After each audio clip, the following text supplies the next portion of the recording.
Hello बच्चों, good morning. So this is your JEE 2024 Fab first and shift 2. So this is your first question. In a figure shown, find the ratio of the tension in the string T1 and T2.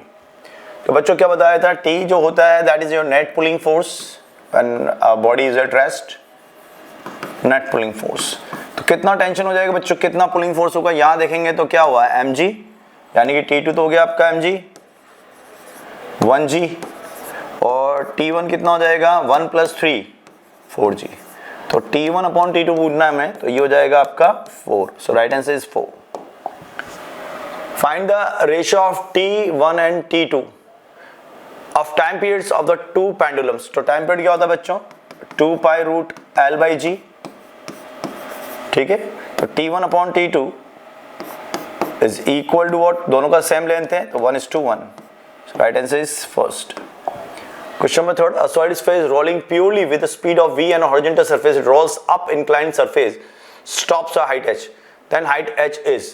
अब देखो वो बोल रहा है v velocity से हमने roll up किया इसको, ठीक है, रोल अप.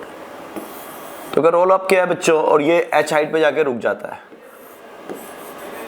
ठीक है, और बिकॉज ये प्योर रोलिंग करता है हमेशा, ये बात भी बहुत क्लियरली बोला जा रहा है. So we can use the conservation of energy. Your mgh is nothing but loss in kinetic energy. और काइनेटिक एनर्जी रोलिंग मोशन में लिखते हैं कैसे बच्चों, वो अच्छे से याद होना चाहिए हमें, 1 + k²/r². तो mgh is equal to 1/mv² and 1 + k²/r. मैंने क्या बताया था, k²/r² वो होता है जो आगे लिखा होता है सॉलिड स्फीयर, आगे क्या लिखा होता है 2/5. सो 2/5 इज k²/r², तो 2/5. सो ये हो गया mgh is equal to 7/10 mv². तो कितना हो गया बच्चों, v is equal to 10gh over 7 का अंडर रूट. लेकिन हमें तो मैक्सिमम हाइट निकालनी है बच्चों, तो h कितना हो जाएगा यहीं से देख लेते हैं. हमें तो मैक्सिमम हाइट निकालनी है, तो h कितना हो जाएगा, h is equal to 7v²/10g, यानी कि right answer is second. Next question number. There are two cubical Gaussian surface carrying a Gauss charges as shown. Find the ratio of the flux through the given surfaces. तो बच्चों इस C1 से कितना flux होगा, इसमें कितना charge enclose है 2q और बाहर वाले में कितना इनक्लोज है 5q. तो जो फ्लक्स होता है बच्चों directly proportional to charge enclose होता है q in. तो 5c1 to the 5c2 is q1 2/2 + 3 5, तो 2/5. If the power of light source is p, frequency photon emitted is number of photons. तो क्या बताया था, number of photons per unit time is equal to p(λ/hc). बोला था बच्चों सीधा formula याद रखना, ठीक है क्या, p(λ/hc). तो क्या बच्चों मैं इसको ऐसे लिख सकता हूँ, n = L/T is equal to p/hc/λ, और c/λ क्या बन जाएगा म्यू. तो n इज इक्वल टू क्या होगा pt/hν. फॉर्मूला कहाँ से स्टार्ट करना है, क्वेश्चन कहाँ से पिकअप करना है, ये बहुत इंपॉर्टेंट है. तो pt/hf, क्योंकि अब जो जेई है ना बच्चों वो इतना ही है कि आपको कहाँ से फॉर्म क्वेश्चन पिकअप करना है, that is very important. If you write from starting to last, that में आप पीछे जा रहे हो, सिंपल बात. आगे देखते हैं बच्चों question number next. A photo diode operates at a wavelength of 620 nanometre, find the forbidden gap energy. अब देखो मैं बताया था अगर इस तरह से क्वेश्चन आ जाए फोरबिडन एनर्जी, तो lambda required is 1/400 divide by of del E G. Work function की तरह काम करेगा, तो डेल इजी क्या होगा. तो बच्चों कहाँ से क्वेश्चन उठाना है ये इंपॉर्टेंट हम लोगों के लिए. 1/400 divide by of lambda, lambda is what 620. Exactly same data दिया हुआ है बच्चों, आपको ये लिख देंगे 2020. अच्छा नैनोमीटर ही एंगस्ट्रॉम में लिखते हैं, ठीक है बच्चों, नैनोमीटर दिया हुआ है, हम लिखते हैं किसमें, एंगस्ट्रॉम में लिखते हैं. तो कितना होगा 1/400 divide by lambda in angstrom, ये होता है फॉर्मूला बच्चों, ठीक है. और ये आंसर किसमें आता है, इलेक्ट्रॉन वोल्ट में. तो कितना हो गया 1/400 divide by of lambda, lambda कितना है 620 6200, तो कितना हो जाएगा 20 इलेक्ट्रॉन वोल्ट. तो del E G is 20 electron volt. 20 गलत किया गया हमने, सॉरी ये 2 आएगा ना, 20 नहीं आएगा. सो इट इज 2, ठीक है. सो 2 का है आपका सेकंड ऑप्शन. तो हमारा जो होगा डेल ईजी वो क्या होना चाहिए, लेस देन होना चाहिए, या डेल ईजी क्या बोल रहा है, photo operate wavelength is operating wavelength है ना, तो डेल ईजी ये तो ऑपरेटिंग है, तो डेल ईजी का मिनिमम वैल्यू कितना होना चाहिए दैट इज योर, ये तो अपने लैम्डा मैक्सिमम निकाला है, तो that means second option is correct. In the meter bridge of shown the below the null point is 840 centimeter from A. If I shunted 2 ohm, find the distance of balance. तो बच्चों 40 और ये R निकालना है मेरे को, तो सीधा लिख दे formula, known divide by unknown R is equal to 40 divide by 60. ठीक है, ये 40 और ये 60, तो कितना हो गया बच्चों ये 20. तो that R is equal to what, अच्छा शंट भी किया बच्चों ना, null point is 40 centimetre from if R is shunted by the 2 ohm, R is shunted, find the distance of new balance point. तो ये तो आपने आर निकाल लिया, कितना आ गया बच्चों आर 3 ohm. अब इसको शंट किया है किससे अपन ने, आर से, 2 ohm से शंट किया अपन ने, 2 ohm से शंट किया है. अगर 2 ohm से शंट किया तो नया रेजिस्टेंस कितना हो जाएगा बच्चों, तो वापस लिखेंगे 2 अपॉन नया हो जाएगा 2 से शंट किया, यानी कि 2 इसके पैरेलल में लगा दिया अपन ने 2, तो 3 और 2 कितना हो जाएगा 6/5 is equal to L upon 100 minus L, right, ऐसे लिखेंगे. तो ये हो जाएगा आपका, ऊपर जाएगा 10/6 is equal to L upon 100 minus L. ठीक है, इसको ले लो, 1000 minus 10L is equal to 6L.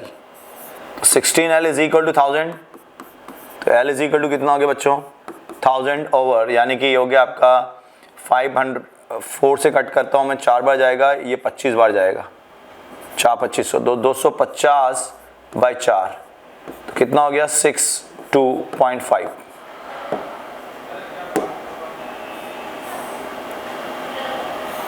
ठीक है क्या, 62.5, तो राइट आंसर हो जाएगा थर्ड. नेक्स्ट क्वेश्चन देखते हैं बच्चों, particle is moving the circular path of radius of r with the speed of v such that the speed is proportional to the radius as v equal to v proportional to r की power minus 3/2. Then now does time period of revolution depends on r. देखो time period क्या होता है 2πr upon v, और v is proportional to r का power minus 3/2 and t is proportional to r by v. तो v यहाँ लिख दो, तो t is proportional to r into r power plus 3/2 के ऊपर जाएगा, तो t प्रोपोर्शनल टू r का पावर 5/2. तो t प्रोपोर्शनल टू r का power 5/2, the right answer of the second. Question number 9, if the RMS velocity of the hydrogen gas molecule is v0, find the RMS velocity of the oxygen molecule eight the same temperature. तो VRMS क्या होता है बच्चों, gas molecules RMS speed root of 3RT upon mw, 3RT upon mw.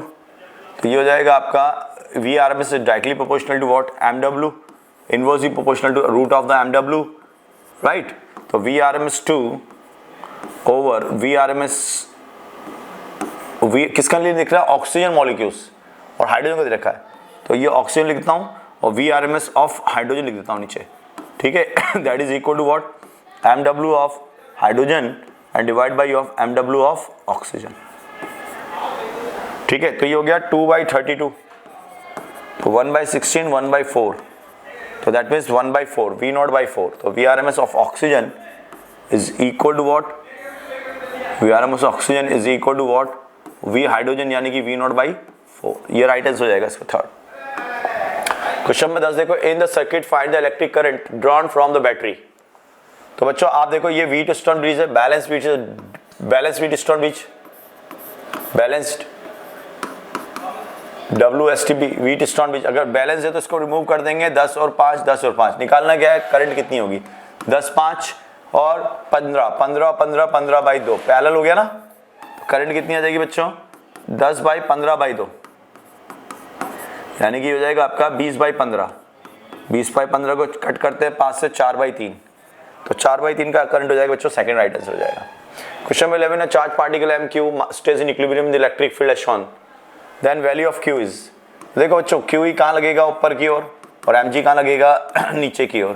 तो Q is equal to क्या हो जाएगा mg, हमें निकालना है किसकी वैल्यू, Q की वैल्यू. तो Q कितना हो गया mg ओवर E, तो राइट आंसर हो जाएगा बच्चों mg over E. Second next question देखते हैं, 12 in the YDSC experiment the slit separation is 4, separation between the slits and the screen is 1.5, a wavelength of 2 cm incident the slits, then the angular width.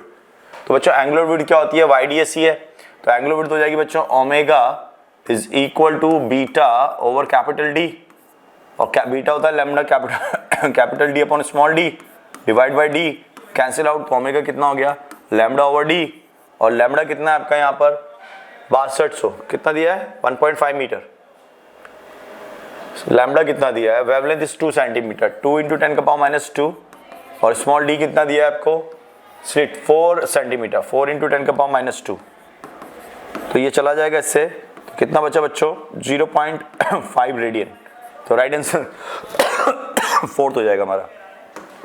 Next question number 13, in transaction from 2 to 1 hydrogen atom frequency emitted f0, the frequency emitted of the transaction from 3 to 9, तो frequency जो होती है बच्चों वो proportional to 1/λ होती है, ठीक है, 1/λ इज प्रोपोर्शनल टू 1/n1 का स्क्वायर माइनस 1/n2 का स्क्वायर, राइट, तो यानी f1/f2 is equal to 1/n1 का स्क्वायर, n1 कितना है फर्स्ट 2 to 1, राइट, तो 1 - 1/4, सेकेंड क्या है 3 to 1, 1 - 1/3 का स्क्वायर 9, कितना हो जाएगा f1/f2 is equal to what, that is 3/4 8/9 27/32, ये आया बच्चों f1/f2, ठीक है, हमें बोला इसमें फ्रीक्वेंसी क्या होगी, तो f2 इज इक्वल टू कितना हो जाएगा 32/27 f0, सो राइट आंसर हो जाएगा बच्चों थर्ड।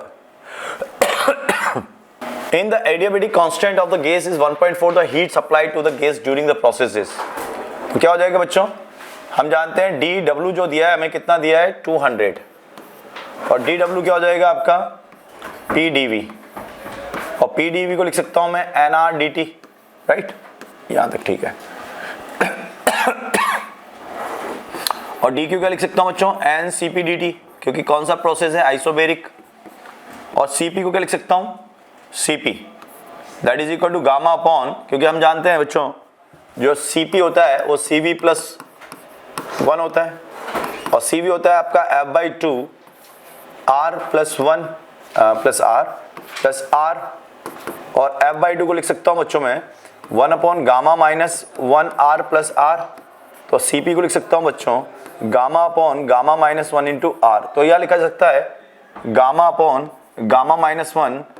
r × dt, और देखो nRdt को मैं यहाँ से लिख सकता हूँ 200, ये आपको 200 दिया हुआ है 200 जूल, तो 200 × γ/γ-1, और गामा कितना है 1.4, तो इंटू 1.4 डिवाइड बाई ऑफ 1.4 - 1, तो ये हो जाएगा 200 × 1.4 डिवाइड बाई 0.4, 7 आ जाएगा, और ये आएगा आपका 1400, गड़बड़ किया क्या 1.4 डिवाइड बाई ऑफ 1.4 - 1,